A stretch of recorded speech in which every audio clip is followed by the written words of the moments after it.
तो ये हमारे पास एक first order and first degree की ऑर्डिनरी डिफरेंशियल इक्वेशन है। D Y by D X is equals to Y by X plus sine Y by X, और हमें इसको सॉल्व करना है।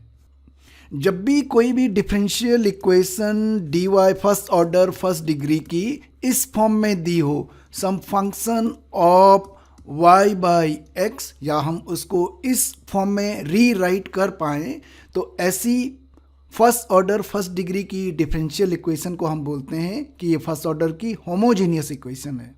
और ये जो फर्स्ट ऑर्डर की होमोजीनियस इक्वेशन जिसे हम कहते हैं, इसको सॉल्व करने का तरीका है, हम जो ये y बाई एक्स है जो इरिटेंट है, उसको हम v से सब्स्टिट्यूट कर लेते हैं। हम y डिपेंडेंट वेरिएबल को नए डिपेंडेंट वेरिएबल v से रिप्लेस कर देते हैं।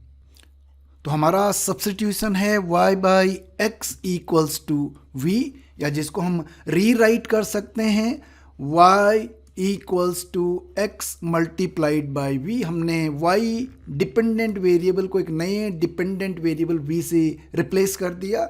नाउ ये हमारे पास तो डेरिवेटिव भी हमें रिप्लेस करना होगा, डिफरेंशिएट किया विद रिस्पेक्ट टू x, तो ये हो जाएगा dx is equals to uv rule लगाया, first function x as it is, v का derivative dv by dx plus second function v as it is, x का derivative 1।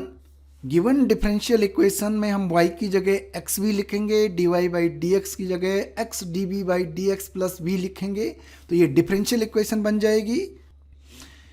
x dv by dx plus v is equals to y by x की जगह v plus sine of v।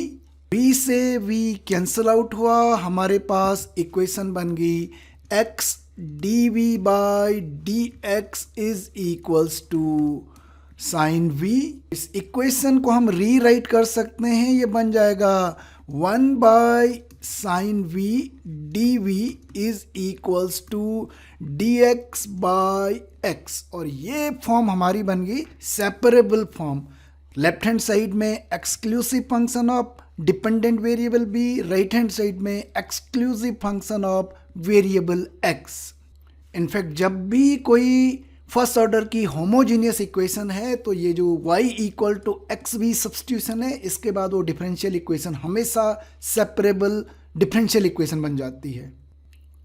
तो इस separable form को हम integrate करते हैं। सबसे पहले 1 बाई साइन वी को हम लिखेंगे कॉसिक v, जिसका इंटीग्रेशन हम जानते हैं, तो ये हो गया integration cosec v dv is equals to integration 1 by X dx। ठीक उसी तरह से सॉल्व कर रहे हैं जैसे सेपरेबल फॉर्म को सॉल्व करते हैं। c arbitrary constant, cosec v का इंटीग्रेशन हो गया log of modulus cosec v minus cot of v, और 1 बाई एक्स का लॉग मॉड्यूलस x। और हम जानते हैं जब भी हमारे पास सारे टर्म्स लॉग की फॉर्म में है, तो आर्बिट्री कांस्टेंट को भी हम लॉग की फॉर्म में लिखते हैं, तो ये हमने लिखा लॉग ऑफ k।